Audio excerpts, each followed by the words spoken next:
direkam belum nih?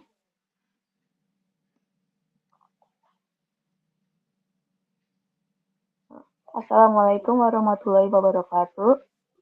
Perkenalkan kami dari kelompok 2 mata kuliah Rekayasa Perangkat Lunak akan mempresentasikan software requirement specification dengan judulnya Sistem Pengelolaan Pengaduan Layanan Internet dengan Tracking Pelayanan dan Eskalasi.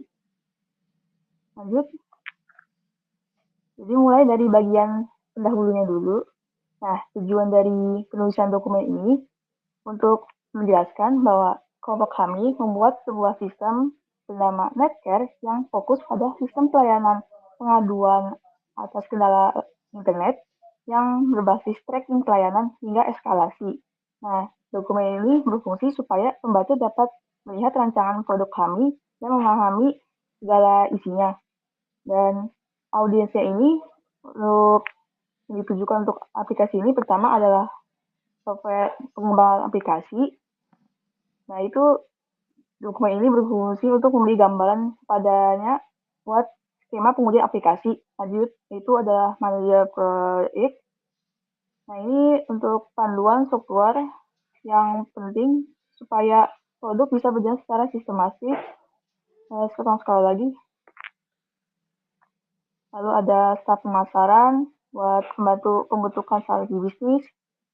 Dan pengguna yang utama itulah pengguna produk buat supaya daya minat masyarakat terhadap pengguna aplikasinya mulai meningkat hingga penguji produk yang akan membantu mengevaluasi rancangan dari aplikasi ini. Lanjut lagi. Nah, ini batasannya ini ada beberapa. Jadi, mulai dari manfaatnya ini hanya membantu penggunaan layanan internet dalam menyalurkan aduan kalau ada masalah, mudahin prosesnya hingga memberikan perkembangan kasusnya. Dan tujuannya ini musnahin sistem pengaduannya dalam satu tempat, memberikan pelayanan hingga integrasi layanan pengaduan dalam sistem. Nah, sasarannya ini adalah solusi dari permasalahan pengaduan layanan internet yang masih kurang terstruktur, hingga seringkali terlambat hingga tidak direspons. Lanjut lagi. Nah, ini cakupannya itu mencakup pembuatan pencatatan pengaduan, validasi oleh customer service, penugasan teknisi, tracking status, notifikasi, sistem eskalasi, hingga monitoring, dan ada out of scope-nya lagi. Itu mulai sistem ini nggak punya fitur pelacakan lokasi dan tidak menentukan rute perjalanan teknisi, tidak memiliki diagnosis otomatis terhadap kerusakan jaringan, terus tidak mengolah stok inventaris, tidak menyediakan komunikasi real time, hingga tidak terhubung langsung dengan perangkat jaringan. Nah, ini adalah definisi yang ada di laporan kami, mulai dari SLS, JSON, API, HTTP atau HTTPS, lanjut lagi. Functional requirements, non-functional, use case, use interface, hardware interface, software interface, dan communication interface. Bisa lihat sini jadi pengertiannya. Oke, sedikit saja saya lanjutkan ke teman saya. Selanjutnya terdapat deskripsi produknya ini. Jadi pada intinya adalah di sini banyak sekali permasalahan seperti pengaduan pelayanan internet yang perkembangannya itu tidak transparan. Jadi masyarakat tidak tahu perkembangan dari pengaduannya itu seperti apa. Lalu integrasinya masih belum tersistem secara terstruktur. Oleh karena itu di sini hadir suatu aplikasi yaitu Netcare untuk membantu memusatkan sistematika dari proses sistem pengaduan pelayanan dari internet tersebut. Lalu selanjutnya, fungsi dari aplikasi Netcare sendiri itu seperti yang tadi sudah disampaikan juga pada awal, jadi dia akan membantu pengguna layanan internet untuk menyalurkan berbagai permasalahan jaringan dengan pengaduan yang lebih terstruktur, sistematis, dan juga mudah diakses karena dapat diakses melalui mobile phone kita. Lalu juga di sini diintegrasikan semuanya dari mulai elemen dari pelanggan, admin, teknisi, hingga supervisor secara transparan, jadi perkembangan dari pengaduannya itu dapat diawasi oleh pengguna. Selanjutnya terdapat penggolongan karakteristik penggunanya. Di sini ada customer, yaitu untuk membuat pengaduan dan memantau status penanganan. Lalu hak akses ke aplikasi itu kita bisa membuat pengaduan, melihat status pengaduan, lalu memberi feedback dan juga open ticket. Nah, di sini basically kita bisa insert data tersebut yang tadi sudah disampaikan. Lalu kemampuan yang harus dimiliki yaitu kecakapan digital dengan tingkat sederhana dalam menggunakan aplikasi. Lalu terdapat customer service atau admin. Di situ dia akan mencatat detail masalah dan mengklasifikasikan gangguannya, serta menjadi penghubung antara supervisor dan juga teknisi. Nah, lalu juga di sini hak akses ke aplikasinya untuk customer service atau admin ini dia akan validasi pengaduan, klasifikasi masalah, dan juga pemantauan status. Lalu juga untuk keterampilan yang harus dimiliki, dia pastinya harus terampil dalam berkomunikasi, lalu kecakapan digital tingkat sedang, problem solving, dan juga interpersonal skill karena berhadapan langsung dengan customer. Selanjutnya terdapat teknisi lapangan yang bertugas untuk menangani gangguan teknis di lapangan. Lalu untuk hak akses ke aplikasinya yaitu dia dapat melihat tugas, update status, input log aktivitas, menyelesaikan tiket, dan juga eskalasi masalah. Itu basically dengan insert, update, delete data di aplikasi. Nah, kemampuan yang harus dimiliki, dia harus punya problem solving, kecakapan teknis tingkat tinggi, technical troubleshooting, dan juga computational thinking. Dan terakhir terdapat supervisor, yaitu untuk mengawasi proses penanganan pengaduan dan juga eskalasi masalah serta evaluasinya. Dan hak akses ke aplikasinya, dia bisa menerima dan mengambil alih eskalasi, assign tim spesialis, dan juga monitoring pengaduan dan laporan kinerja. Basically di aplikasinya dia bisa insert, update, delete, dan juga data. Dan kemampuan yang harus dimiliki yaitu time management, project planning, risk management, decision making, leadership, dan juga kecakapan teknis seperti di teknisi lapangan agar mengerti bagaimana problematika masalah yang terjadi. Baik, selanjutnya saya akan menjelaskan terkait lingkungan operasi.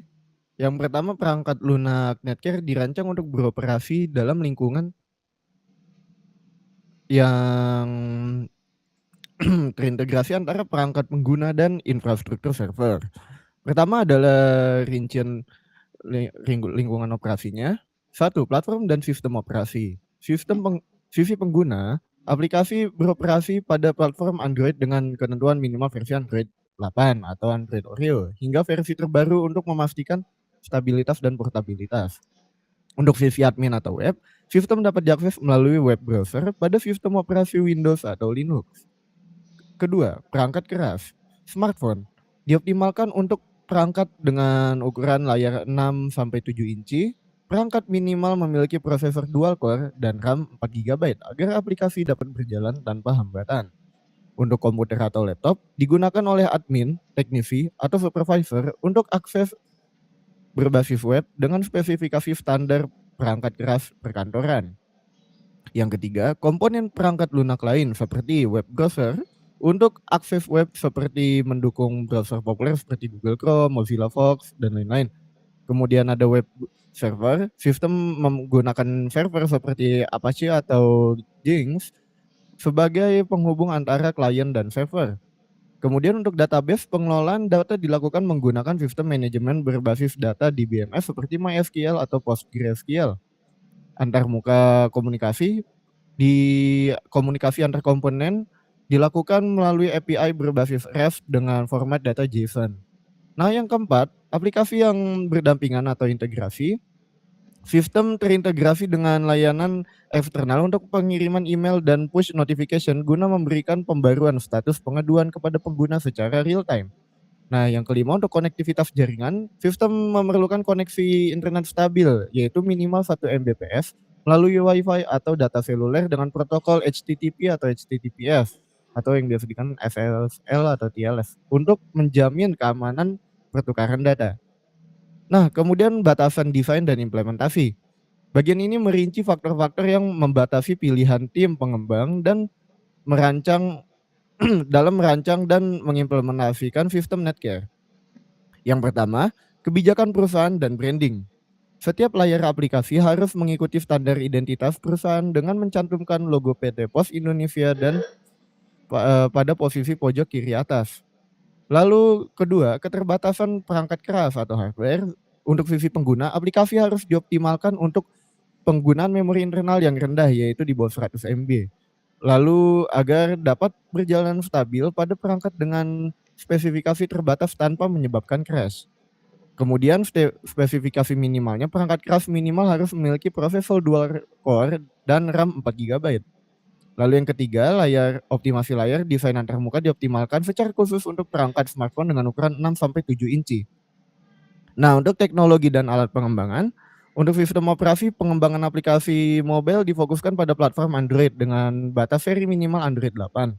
Database-nya seperti yang tadi sudah dijelaskan, diwajibkan menggunakan sistem manajemen berbasis data seperti MySQL atau Postgre.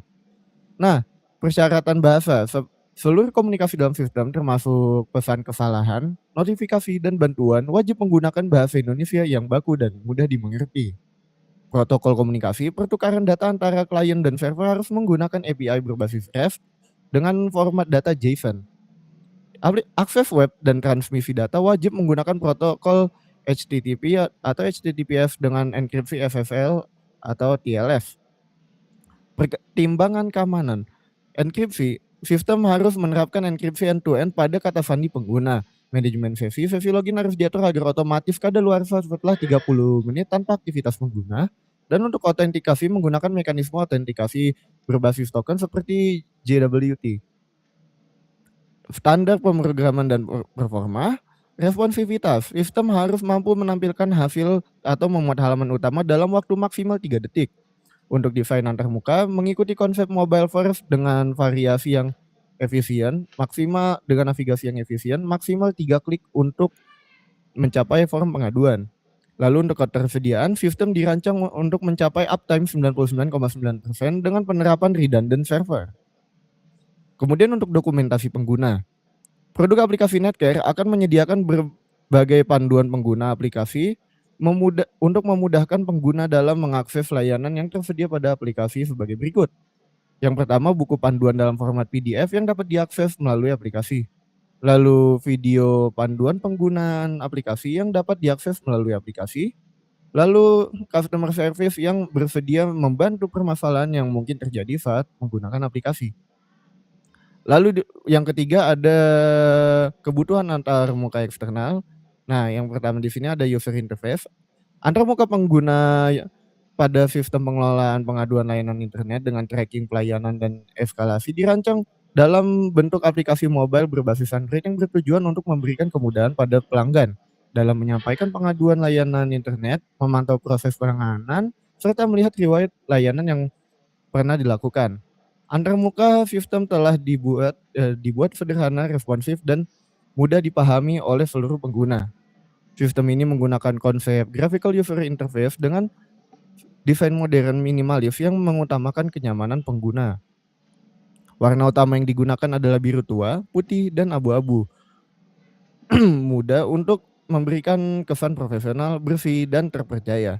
Seluruh halaman dirancang dengan tata letak yang konsisten agar pengguna dapat dengan mudah memahami alur penggunaan aplikasi. Antarmuka pengguna pada sistem ini terdiri dari beberapa halaman utama, yaitu 1. Splash screen yang menampilkan logo Netcare sebagai identitas sistem saat pertama kali aplikasi dimulai.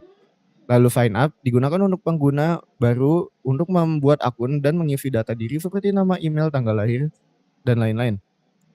Kemudian login digunakan pengguna untuk masuk ke dalam sistem menggunakan email dan password yang telah terdaftar. Lalu ada dashboard, menampilkan ringkasan layanan, status, pengaduan aktif, serta menu utama seperti submit complaint, contact my support, maintenance schedule, dan internet service info. Lalu yang kelima ada form pengaduan, itu digunakan untuk mengirimkan laporan pengaduan masalah internet. Di sini dengan mengisi judul keluhan, deskripsi, dan lain-lain. Lalu ada tracking status, di sini menampilkan proses penanganan yang telah dilaporkan tadi secara real time dari pengajuan, verifikasi, penugasan teknisi, hingga penyelesaian masalah. Lalu ketujuh ada riwayat pengaduan, ini menampilkan daftar riwayat pengaduan yang pernah dilakukan oleh user. Lalu di sini ada halaman profile untuk informasi akun pengguna serta menu pengaturan notifikasi bantuan dan logout. Standar desain antarmuka yang digunakan menerapkan konsep mobile first dengan orientasi portrait dan dioptimalkan untuk perangkat smartphone ukuran 6-7 inci. Navigasi utama menggunakan bottom navigation bar yang terdiri dari 3 menu utama, yaitu dashboard, history, dan profile. Setiap halaman memiliki judul yang jelas pada bagian atas layar serta tombol aksi utama yang konsisten menggunakan warna biru tua dengan teks putih agar mudah dikenali. Setiap form input menggunakan desain rounded rectangle dengan placeholder yang informatif untuk membantu pengguna memahami data yang harus diisi. Ikon yang digunakan bersifat universal seperti ikon Wi-Fi, notifikasi profil pengaturan, dan riwayat sehingga memudahkan pengguna dalam memahami fungsi setiap menu. Beberapa tombol standar yang digunakan pada sistem antara lain login, register, submit, search, view details back, dan logout. Selain itu, sistem juga menyediakan notifikasi otomatis apabila terdapat perubahan status pengaduan seperti teknisi telah ditugaskan atau gangguan telah berhasil diselesaikan. Untuk mengurangi kesalahan pengguna, sistem menerapkan validasi input pada setiap form, seperti validasi email, password, minimal 8 karakter, kelengkapan data wajib validasi nomor tiket pengaduan, serta validasi unggahan file bukti. Jika terjadi kesalahan, sistem akan menampilkan pesan error secara jelas dan mudah dipahami, seperti email tidak valid, password minimal 8 karakter, nomor tiket tidak ditemukan, dan silakan lengkapi seluruh data pengaduan. Karena sistem berbasis aplikasi Android, penggunaan keyboard shortcut tidak menjadi prioritas utama, karena sebagai gantinya sistem mengandalkan navigasi sentuh atau touch navigation, ikon bantuan visual, placeholder pada form, serta notifikasi real time agar pengguna tetap dapat menggunakan aplikasi dengan mudah dan efisien. Gambar 3.1 sampai dengan gambar 3.8 menunjukkan rancangan antarmuka pengguna pada sistem yang dikembangkan yang meliputi halaman splash screen, sign up, login, dashboard, form pengaduan, tracking, status, riwayat pengaduan, dan profile. Setiap halaman dirancang untuk memberikan kemudahan navigasi, kenyamanan penggunaan, serta mendukung proses pengelolaan pengaduan layanan internet secara efektif dan efisien. Selanjutnya akan dilanjutkan oleh teman saya. Baik, selanjutnya saya akan menjelaskan bagian hardware interface. Untuk bagian hardware interface sendiri, sistem pengaduan ini bisa digunakan di perangkatnya umum seperti laptop, komputer, maupun smartphone. Spesifikasi minimumnya itu dual core, RAM 4 GB, dan koneksi internetnya yang stabil. Perangkat keras yang digunakan bisa meliputi layar untuk menampilkan sistem, keyboard atau touchscreen untuk input data, kamera untuk upload bukti foto atau video, serta WiFi atau jaringan internet untuk koneksi ke server. Selanjutnya itu software interface. Untuk software interface, sistem ini bisa berjalan di Windows, Linux, maupun Android dan dapat diakses lewat browser seperti Chrome atau Firefox. Sistem ini juga terhubung dengan database seperti MySQL atau PostgreSQL untuk menyimpan data pengguna, data pengaduan, dan riwayat aktivitas. Selain itu, sistem juga menggunakan web server seperti Apache atau Nginx, serta komunikasi antar sistem dilakukan melalui API berbasis REST dengan format JSON agar proses pertukaran data lebih cepat dan efisien. Selanjutnya, communication interface. Sedangkan pada communication interface, sistem menggunakan protokol HTTP dan HTTPS untuk komunikasi antara klien dan server. Karena HTTPS lebih aman karena datanya terenkripsi. Sistem juga mendukung notifikasi melalui email maupun notifikasi langsung di aplikasi. Untuk keamanan tambahan, digunakan juga autentikasi token seperti JWT agar akses lebih terkontrol. Sistem ini dirancang tetap responsif meskipun menggunakan koneksi internet minimal 1 Mbps, terutama untuk update status pengaduan secara real-time. Selanjutnya yaitu functional requirement atau kebutuhan fungsional. Jadi, kebutuhan ini adalah kebutuhan yang menjelaskan fitur utama yang harus dimiliki oleh sistem serta bagaimana sistem tersebut bekerja untuk memenuhi kebutuhan pengguna. Di sini ada 35 kebutuhan fungsional mulai dari login pengguna, akses menu buat pengaduan, tampilkan form pengaduan, input data pengaduan, upload lampiran, validasi data pengaduan, simpan pengaduan, generate nomor tiket, pembatalan pengaduan, notifikasi gagal upload, akses riwayat pengaduan, pencarian tiket, tampilkan status pengaduan, tampilkan log aktivitas, validasi nomor tiket, notifikasi tiket tidak ditemukan, dashboard teknisi, update status ke in progress, input log aktivitas teknisi, update status ke resolve, status pending material, input kendala lokasi, eskalasi tiket, input alasan eskalasi, notifikasi ke supervisor, pengambil alihan tiket oleh supervisor, eskalasi otomatis, reminder supervisor, notifikasi penyelesaian, input rating dan feedback, penutupan tiket, arsip tiket, auto close tiket, reopen tiket, serta kembali ke proses penanganan. Selanjutnya, tentang use case diagram akan dijelaskan oleh rekan saya.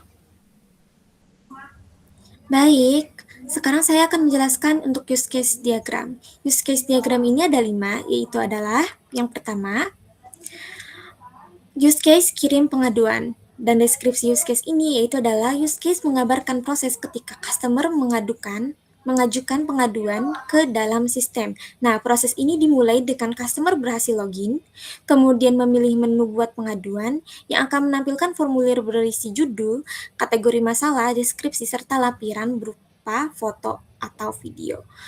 Nah, setelah berhasil, sistem secara otomatis menghasilkan nomor tiket unik sebagai identitas pengaduan. Jika customer membatalkan proses, sistem akan mengembalikan ke dashboard utama. Namun apabila terjadi gangguan seperti koneksi terputus atau yang lain, saat mengunggah lampiran, sistem akan menampilkan kembali pesan kesalahan dan minta customer untuk mencoba kembali. Oke, stimulus dan respon nih, action by customer. Pelanggan memilih menu buat pengaduan dan respon dari sistemnya itu, sistem otomatis akan menampilkan formulir pengaduan kayak judul, kategori masalahnya, deskripsi, dan lampiran foto atau video. Customer juga mengisi detail kendala dan pengunggah bukti kendalanya. Nah, si respon dari sistem itu akan memvalidasi data dan menyimpan pengaduan ke database. Nah, saat kirim pengaduan itu udah langsung ya, udah otomatis menyimpan pengaduan ke database dan menerbitkan nomor tiket unik untuk setiap pengaduan yang dibuat. Oke, di sini kita bisa melihat di gambar ini activity diagramnya. Seperti memilih menu buat pengaduan, menampilkan form pengaduan, dan sebagainya. Oke, di sini juga ada sequence diagramnya yang memperlihatkan aktivitas yang sebelumnya yang saya katakan tadi, yang saya jelaskan use case diagramnya. Oke, selanjutnya use case tracking status. Deskripsinya itu adalah use case ini menjelaskan bagaimana pelanggan dan administrator untuk mengawasi kemajuan pengaduan yang telah diajukan dengan syarat pelanggan memiliki nomor tiket yang sah. Nah, kalau misalnya udah punya nomor tiket yang sah, pelanggan dapat mengakses pilihan riwayat pengaduan dan memilih tiket tertentu untuk mengecek statusnya. Sistem akan menunjukkan rincian kemajuan seperti tertunda, sedang diproses atau sudah selesai, atau bisa kita bilang resolved, seperti yang sebelumnya Nisrin telah jelaskan. Sebagai alternatif, pelanggan bisa langsung memasukkan nomor tiket pada fitur pencarian cepat, tanpa perlu membuka menu riwayat. Nah, kalau apabila si nomor tiket ini nggak dimasukkan, nggak ditemukan, sistem akan memberikan pemberitahuan kalau tiket tersebut tidak terdaftar. Nah, stimulus dan responnya, action by customer. Si customer ini masuk ke menu kan, riwayat pengaduan, dan memilih nomor tiket tertentu. Nah, si respon dari sistemnya itu adalah untuk menampilkan rincian proses pengaduan, seperti pending, in progress, or resolved. Nah, customer milih nomor tiket tertentu, terus si sistem ini otomatis menampilkan log aktivitas yang menangani pengaduan dan jam berapa ditanganinya. Oke, di sini activity diagram untuk use case yang saya jelaskan.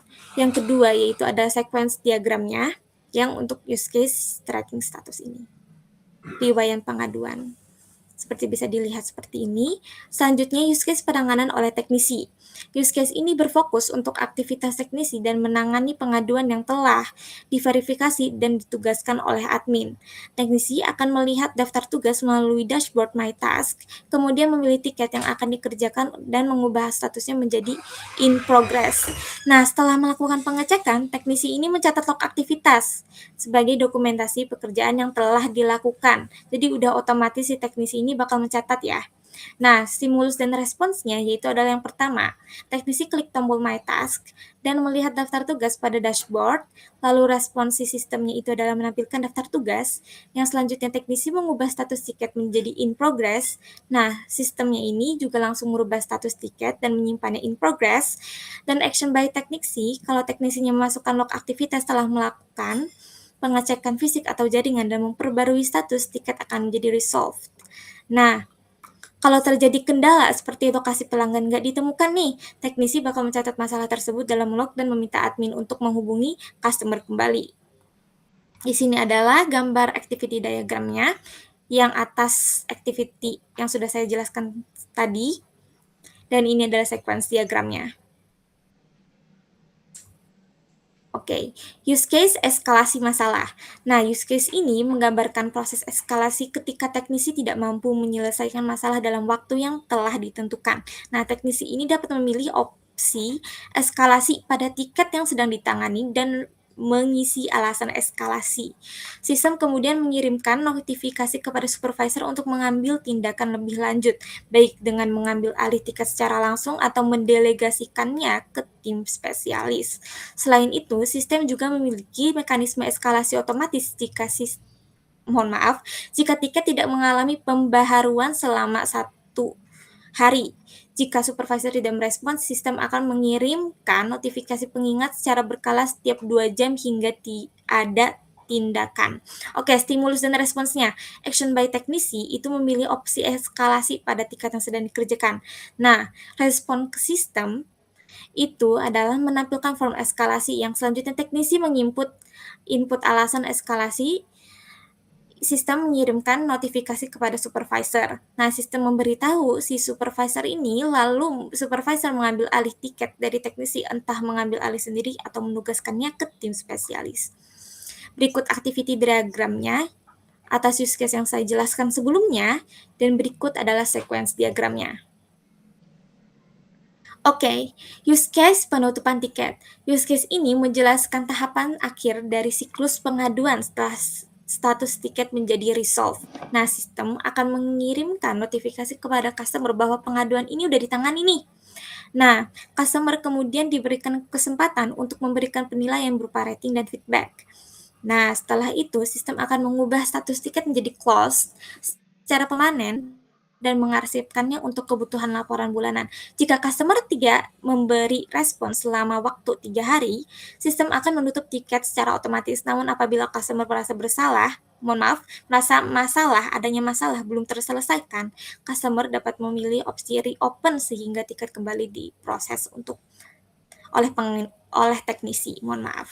Stimulus dan responnya. Action by customer. Customer klik notifikasi karena menerima notifikasi. Respons dari sistem yaitu adalah sistem mengirim notifikasi ke customer bahwa pengaduan sudah berhasil ditangani. Customer memberi penilaian atas pelayanan pengaduan. Lalu respon dari sistem itu, sistem merekam penilaian atas pelayanan pengaduan, dan sistem mengubah status tiket menjadi close secara permanen. Customer merasa masalah belum terselesaikan. Maka sistem tiket kembali ke proses penanganan oleh teknisi. Di sini berikut activity diagramnya yang use case saya jelaskan sebelumnya, dan berikut sequence diagramnya. Baik, kita akan masuk ke class diagram.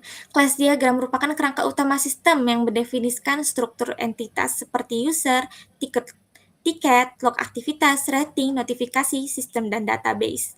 Di sini kita bisa melihat kalau user itu mencakup user ID, nama, email, role, dengan fungsi login, logout.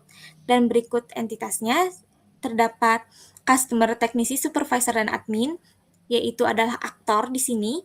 Di sini entitinya, log aktivitas, tiket, rating, notifikasi, dan controls-nya yang berupa sistem dengan database. Oke, di sini saya akan menjelaskan keterangannya ya. Customer ke tiket. Mohon maaf, saya tidak bisa memperlihatkan yang sebelumnya untuk menjelaskan keterangannya. Jenis relasinya itu association dengan kardinalitas one-to-many. Dengan penjelasan, setiap tiket pengaduan dimiliki oleh satu customer, tapi satu customer bisa membuat lebih dari satu laporan. Teknisi ke tiket one-to-many. Dengan dalam sistem, satu tiket hanya ditangani oleh satu teknisi pada satu waktu, tetapi teknisi dapat menangani beberapa tiket berbeda. Supervisor ke tiket, one-to-many, dengan penjelasan tidak semua tiket memiliki supervisor. Supervisor hanya mengambil alih tiket yang dieskalasi oleh teknisi. Keempat, Tiket log aktivitas dengan kardinalitas one to many, penjelasannya itu log aktivitas tidak mencatat, log aktivitas mencatat setiap perubahan status atau tindakan pada tiket.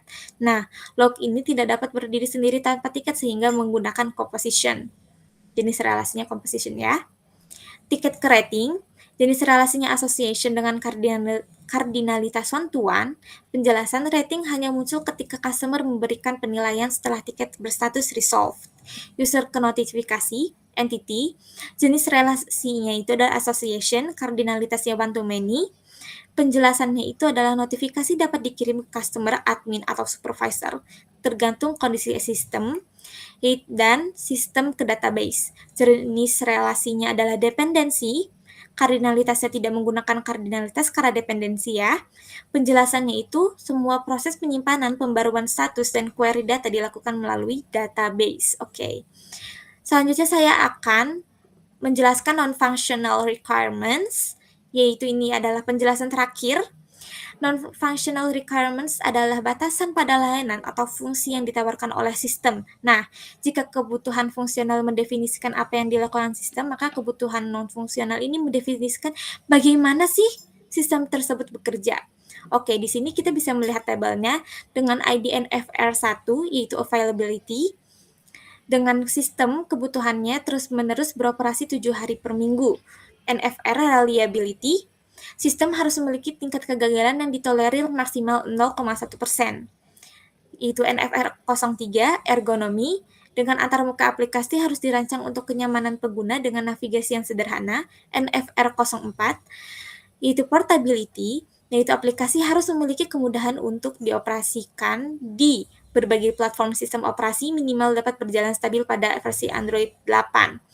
NFR 5, yaitu memori, aplikasi dioptimalkan agar pengguna memori internal tetap rendah di bawah 100 MB, sehingga dapat berjalan pada perangkat dengan spesifikasi terbatas tanpa menyebabkan crash.